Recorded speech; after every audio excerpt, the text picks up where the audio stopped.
Bon bah là on va aller voir Justine l'infirmière pour que tu puisses continuer ton stage.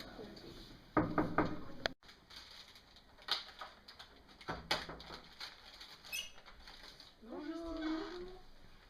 Bon bah je te présente Anne. Bonjour. Élève de première année, premier stage, elle va poursuivre son stage à tes côtés. Donc tu vas rester avec moi jusqu'à la fin de ton stage, c'est moi qui vais t'encadrer. On va commencer par Monsieur D qui a eu une amputation de la jambe il y a 10 jours à cause d'un écrasement dû à un accident de la voie publique. Donc là j'ai préparé son matériel. Est-ce que tu as quelques notions sur les risques d'amputation?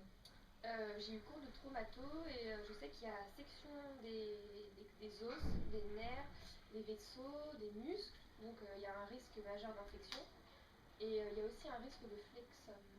Oui, très bien. Et c'est bien, tu as quelques notions, donc on va voir avec Monsieur D d'autres risques liés à l'amputation.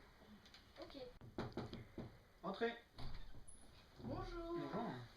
Bonjour. Bonjour. Donc je vous présente Anne, elle est en première année d'infirmière, elle est là pour son deuxième stage et on vient pour la réflexion de votre pansement. Est-ce que ça vous dérange qu'elle soit là? Ah non, du tout. Non, ça va? Je peux te laisser nettoyer la table, désinfecter la table? Oui, comme tu l'as appris, je pense. Oui, j'ai vu ça. Je mets la présence, on vous l'a dit?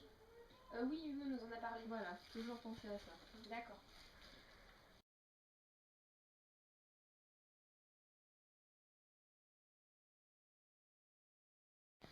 Tu connais bien la méthode? Oui, on a bien vu. Bon, je vais regarder, mais...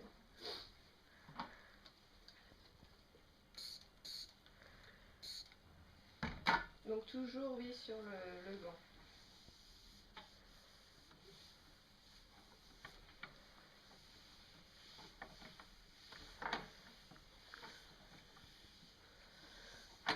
Très bien. Donc on a déjà fait notre lavage des mains en salle de soins, mais comme avant tout autre soin, on doit refaire une friction au chat pendant 30 secondes. D'accord. Est-ce que tu connais bien les 7 gestes fondamentaux?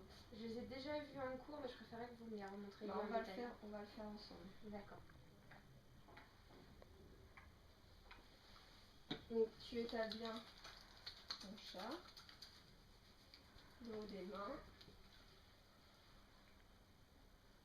C'est bien, j'apprends des choses. Ah bah tant mieux. Ça doit durer combien de temps? 30 secondes. Donc il faut que ce soit bien sec à la fin, c'est ça? Oui, c'est ça. Et on finit par les poignets.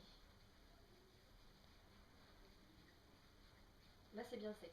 Voilà, très bien. Comme on a fait une friction au chat avant, maintenant on peut mettre les gants stériles. Donc comme c'est la première fois que tu fais le son avec moi, tu vas bien observer comment je les mets et comme ça la prochaine fois qu'on viendra, tu pourras les mettre. D'accord.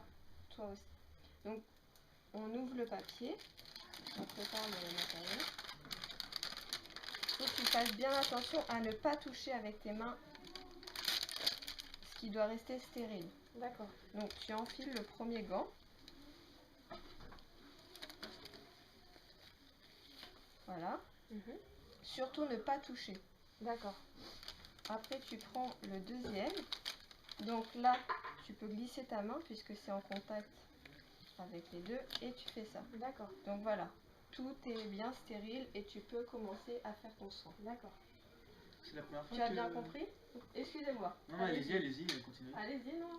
C'est la première fois que vous faites ça? Oui, c'est la première fois. J'ai déjà vu une fois un port de gants, mais là je le vois dans l'action. Ça paraît compliqué? Un petit peu, mais je vais m'entraîner. Oui, elle va y arriver, elle est là pour ça.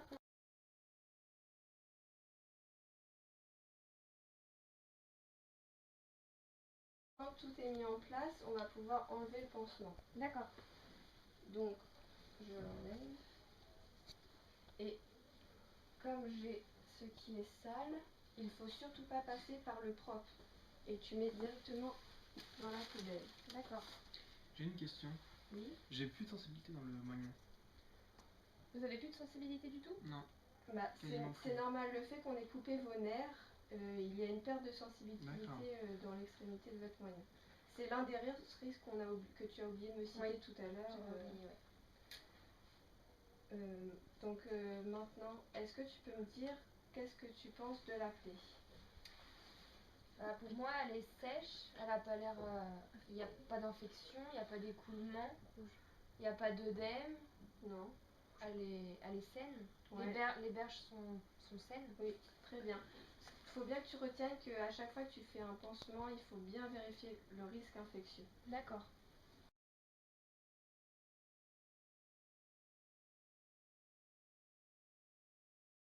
Merci. Est-ce que vous avez ressenti une douleur? Très légère, mais ça reste supportable. Anne, peux-tu me dire comment on évalue la douleur chez un patient? C'est l'échelle visuelle analogique, l'EVA. Oui, très bien. Et du coup, est-ce que vous pourriez nous dire à peu près sur une échelle de 1 à 10 à quel niveau se situe votre douleur? Environ 2. 2. Bon, très bien. J'en ferai part aux transmissions. D'accord.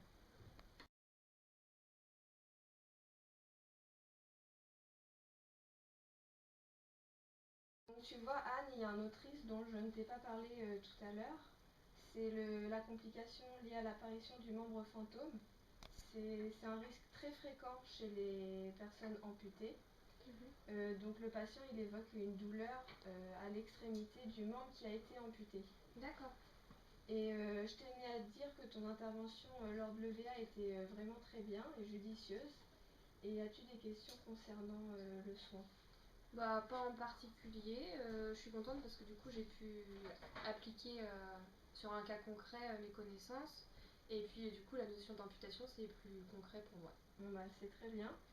Et comme tu le sais, à la fin de chaque soin, il faut faire une transmission. Donc, je vais te montrer comment on procède. D'accord.